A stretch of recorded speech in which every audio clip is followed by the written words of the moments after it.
Kia ora, my name's Lorraine and I have a daughter who's 17. She's at high school and we're just new to the Enabling Good Lives project. So far what we've done is we've met with our navigator. I've been on quite a few workshops that are related to Enabling Good Lives and they've been fantastic. Our navigator was sick when we had our IEP. I feel that would have been really valuable. It would have enabled her to get to know Ella a bit better and also to hear what some of the other people, we have about 12 people that attend Ella's IEP, so it would have enabled them to get other people's views and their experience of being with us as a family through the education system. Enabling Good Lives, when they explained to us, when our navigator explained to us what that was actually about, we realised that we were actually doing Enabling Good Lives ourselves and have been doing it for many years. But what talking to Kerry about Enabling Good Lives did for us was to, I guess, just confirm to us that we were on the right track, and it enabled us to share with her our networks and to her to share with us her networks.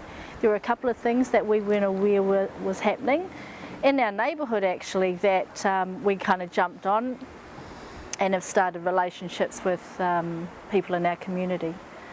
Ella and I have also been working on trying to get people in wheelchairs onto the beach. And Enabling Good Lives have sent us an email saying that Enabling Good Lives just doesn't happen in buildings and that they were keen to help support us as we go along that journey as well. One of the things that came up when we spoke with our navigator around what was available in our community was, and something that she came to the table with, was the time bank.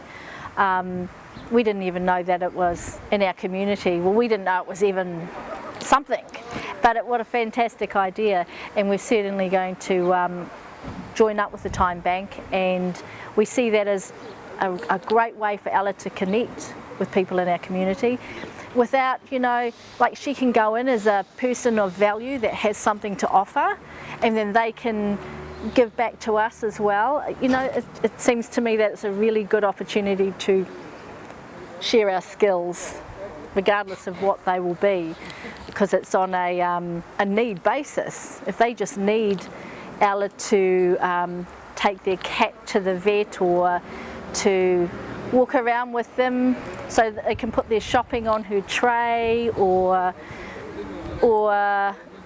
even, I mean, Ella's in a kapahaka group. Her friends and her could go and perform at a dinner party for some people in our community, and then they will owe her some time, and that might be spent them taking her to somewhere that or to do something they're passionate about. It doesn't have to be work related as far as I'm concerned. It could just be about building relationships. Ella could be in a community and we could put her out there and people could do things for her with her not having to give anything back. But to honour her mana and to give her mana, she needs to give back. It needs to be a swapping of something. And so that is a good example to me of honouring her mana and giving her mana by enabling her and giving her the opportunity to give back. On looking at our vision for Ella for her future, we see her as having a job in the future.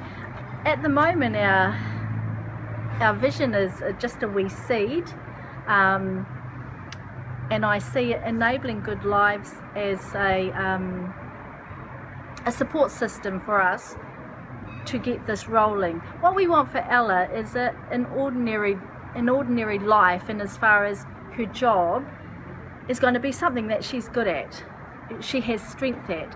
And so we're thinking of maybe a small business around training support workers or people that work in residential care around the care of a person that is in a wheelchair, that has very little independent movement.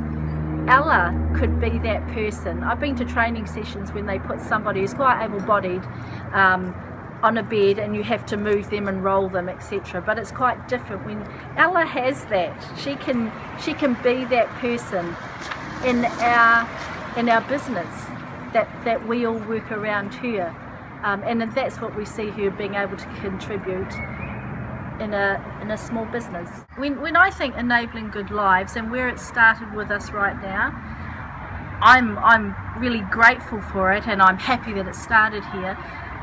But enabling good lives, I feel, needs to start when our babies first come into the world.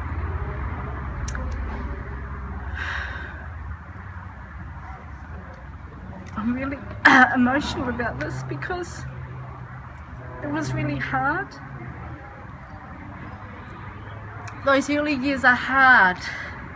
And enabling good lives should be for the whole family. Sometimes when you get to this point in our lives, the cracks in the family are so big. Other people actually have to enable our kids to have good lives, not the people that should be, their parents, their brothers and sisters, because their families have been ripped apart by this trauma that happens.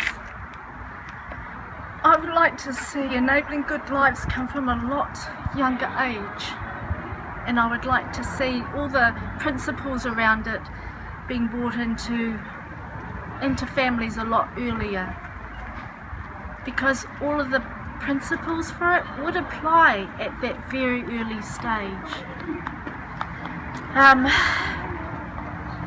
Yeah, that's all I've really got to offer on it. Sorry about that. At this stage of my life, I have come to terms with my grief. I have come to terms with my loss, because, you know, I lost a daughter when she was born. Of the dreams I had for her, the aspirations, they were taken from us for whatever reason, and I had to grieve that loss. And she's 17 now, and I still cry for that. The mother that I was then, I've had to change, and I've had to change quickly in order for us all to survive and to have a happy life. I think there needs to be a lot more support around those early years there. There needs to be a lot more support around encouraging people to do personal growth and development stuff.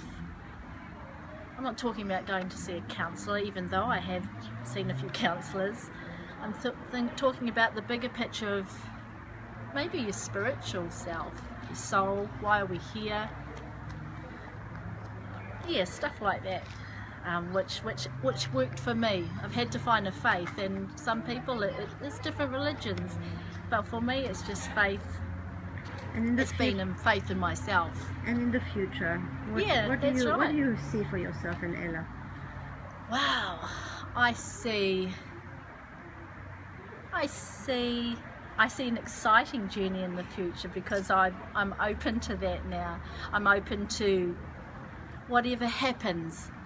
You know, I had to go through a real a separation from Ella, and as far as I always felt that I had to have her with me all the time, and that we were just going to just go from day to day, hour to hour sometimes, just getting through life instead of living it happily.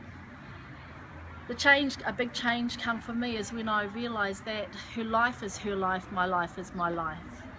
And I love her, she loves me, and we're together, but I have to have all the opportunities open for her. I have to push her out there and let her feel fear, and let her feel happiness, and let her feel excitement. Her dad and I took her up onto the giant slide out at Sumner. We carried her up to the top, and people were looking at us like, you can't possibly do this for her. But we wanted to know, did she like this? Because if she did, she can jump out of an aeroplane if she wants to. But we had to know, and the only way we could know is to do it with her.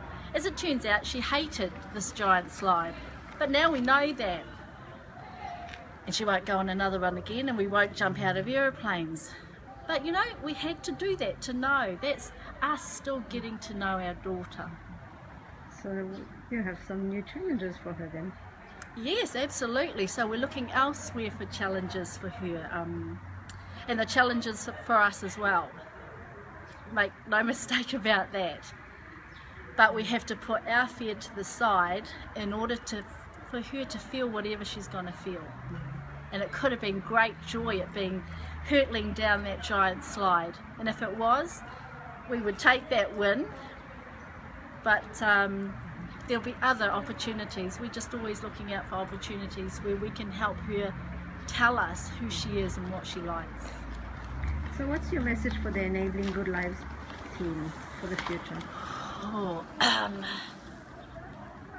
I guess to not have any barriers anywhere, just to have, because sometimes when people say to me, I've been on a few committees and stuff, and they always say, you know, if there were no restraints from cost, or, you know, you could do anything, be anything or whatever.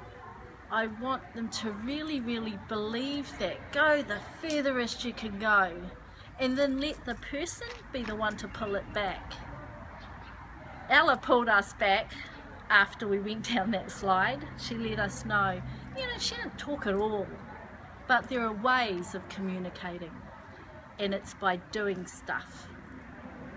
Yeah, I say no barriers to anything, and the people that are doing Enabling Good Lives, know what a good life is for yourself first before you come in and try and assist others to have the best lives they can have.